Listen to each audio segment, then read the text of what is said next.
Assalamu alaikum. Hopefully you are fine. This is the third video on literary devices, but this video is somewhat different from the previous ones. In previous videos, I discussed most of the commonly used literary terms, but in this, I am going to cover some complex as well as simple literary concepts. And this is going to benefit beginners as well as advanced level of literature lovers. So, keep watching my video till end. Don't leave in the middle because it would not serve the purpose. Firstly, subscribe to my channel and press the bell icon so that you may find the notifications of all my upcoming videos. Without wasting time, let's start. The first literary device that I am going to discuss here is a stream of consciousness. It is a term coined by William James in Principles of Psychology.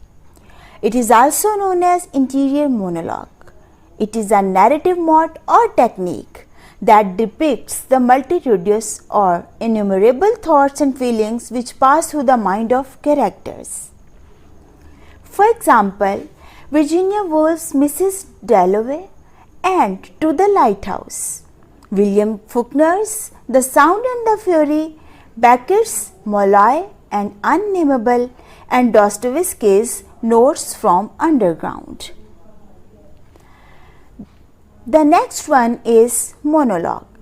When a single character speaks alone with or without audience. In theatre, mostly prayers, laments and lyrical verses are monologues. Here are some types of monologues.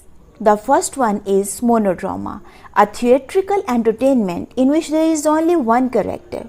For example, Crabe's Last Day by Beckett. The second one is soliloquy. It is a speech made by a character when he is alone and verbalizes his or her own thoughts.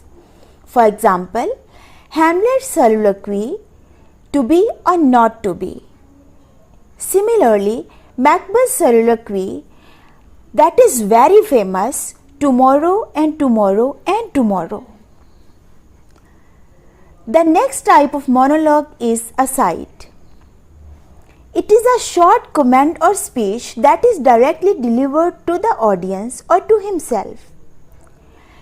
For example, in Arthur Miller's Crucible, Elizabeth verbalizes these words when her husband made confession of his adultery. She said, "He have his goodness now, God forbid. I take it from him." She said these words aside. The fourth type of monologue is dramatic monologue. It is also known as persona poem. It is a poem in which an individual addresses an imaginary audience. Browning wrote dramatic monologues such as My Last Stretches, Andrea del Sarto, Fra Lippo Lippi. W.B. Yeats, T.S. Eliot, Robert Frost, Thomas Hardy and Kipling are the poets that wrote dramatic monologues. The next literary term that we will discuss here is affective fallacy. It is a concept or term used in new literary criticism. It can be defined as a confusion between a poem and its results in the minds of audience. It refers to the emotional effects on the reader of a work of literature. We can understand it in simple words that it is said to be a critical error of evaluating a piece of art in terms of its conclusion. It is an important concept in new criticism. It was coined by Wimsatt and Beardsley in an essay in The Verbal Icon. For example, Spenser's Fairy Queen is mistakenly considered a bad poem by a kind of reader for its impression of revulsion or disgust to Protestantism. Metonymy is a figure of speech in which a part of something represents the whole thing. For example, the stage for theatrical profession, the bench for the judiciary, the crown for power and authority. In Shakespeare's Julius Caesar, Mark Antony is using ears to refer to the act of listening. He is asking everyone to pay attention into his speech by these words: "Friends, Romans, countrymen, lend me your ears." Hyperbole.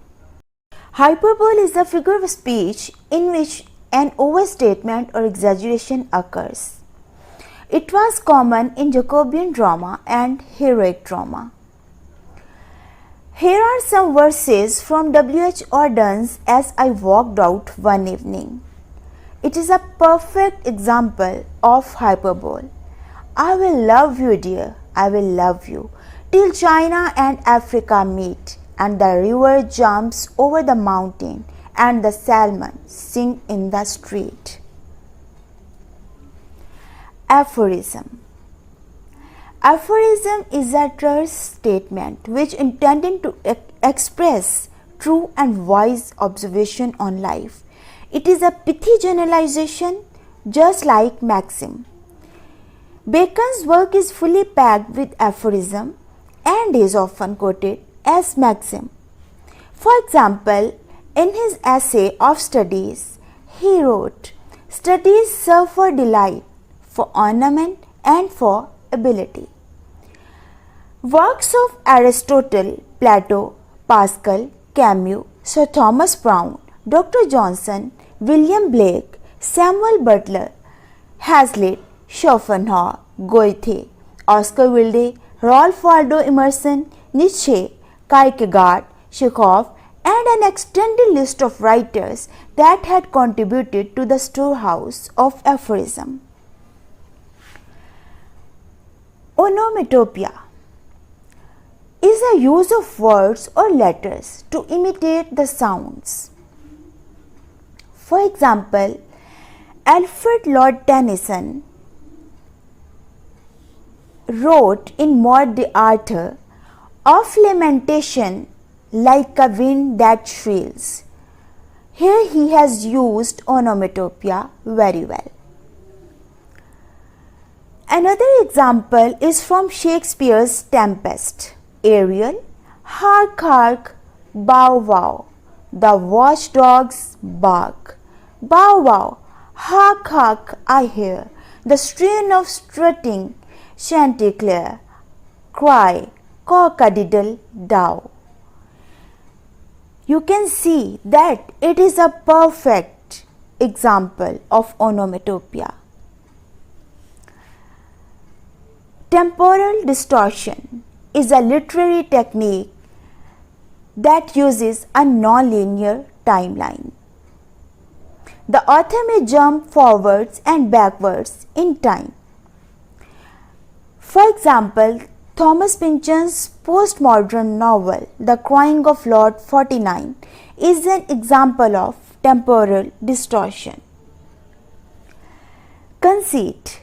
Conceit is an extended metaphor with a complex logic that governs the poetic passage or entire poem. By juxtaposing, usurping, and manipulating images and ideas in surprising way, a conceit invites the readers into a more sophisticated understanding of an object of comparison.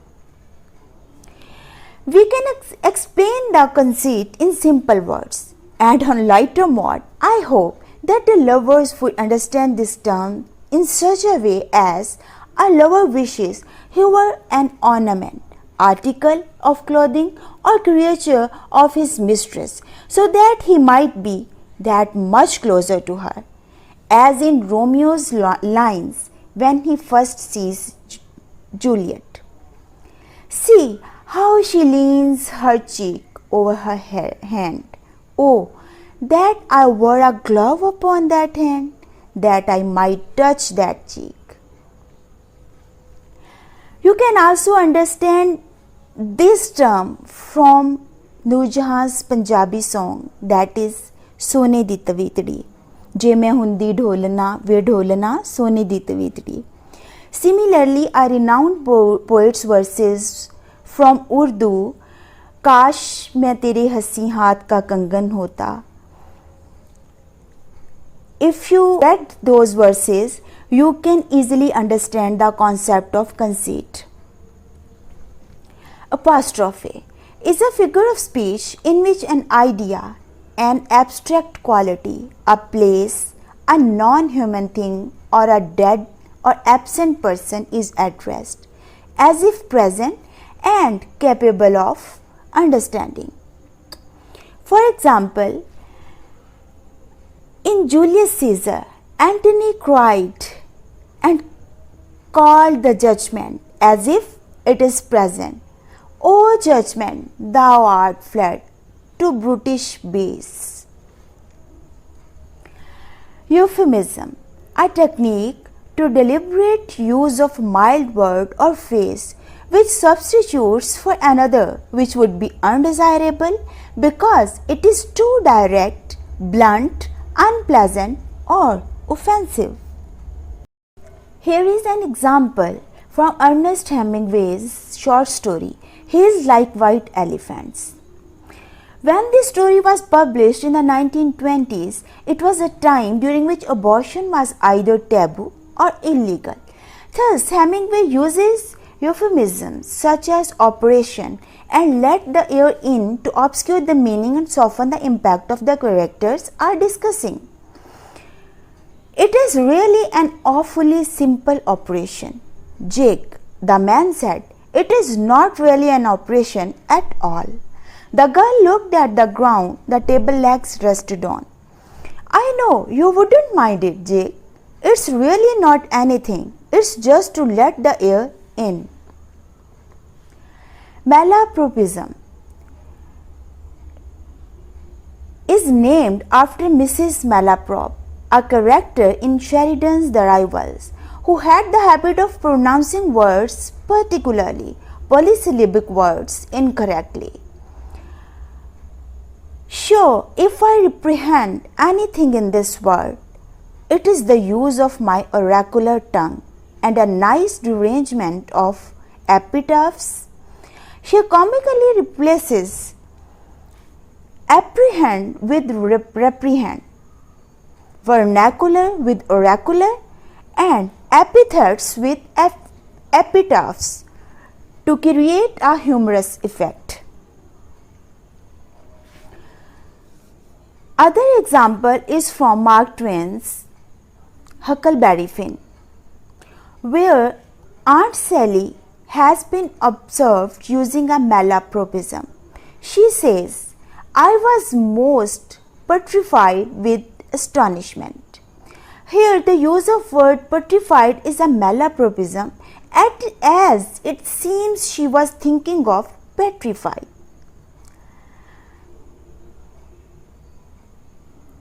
Similarly, by the character of Mrs. Slipslop, Fielding in his novel Joseph Andrews had also used this technique very beautifully. This is the end of this video. I hope that you have learned important terms. To learn more, keep watching my videos. See you in the next one. Like my video as well. Thanks for watching.